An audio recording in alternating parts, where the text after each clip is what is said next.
જો તમે ક્રિકેટ અને સચિનના બહુ મોટા ફેન છો ને તો આ રીલ તમને મોટિવેશનથી ભરી દેશે. વાત છે 1989 સિયાલકોટ ભારત અને પાકિસ્તાનની લાસ્ટ ટેસ્ટ મેચની. ભારત લગભગ આ ટેસ્ટ સિરીઝ હારવાની કગાર પર જ છે.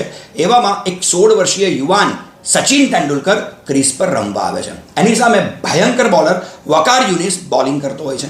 એ વખતે સિદ્ધુનું સ્ટેટમેન્ટ એવું હતું કે વકાર યુનિસને તો બોલ સુદ્ધા દેખાતા નથી, અને એવામાં જ વકાર યુનિસ એક એવો બોલ નાખે છે કે જે સીધો સચિનને નાક પર જઈને વાગે છે અને સચિનની નાકમાંથી ભયંકર લોહી વહેવા લાગે છે.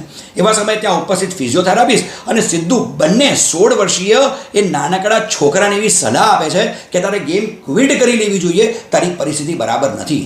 એવામાં સચિન પોતાનો હાથ ઊંચો કરીને પોતાનું મેજિકલ સેન્ટેન્સ બોલે છે કે મેં ખેલેગા, અને ત્યાર પછી સચિન અને સિદ્ધુની જોડી એવો કમાલ કરે છે કે હારેલી બાજીને પણ જીતમાં ફેરવી દે છે. તો જ્યારે પણ તમે જીવનમાં આવા દબાણ અનુભવો ને તો હંમેશા બોલજો હાથ ઊંચો કરી.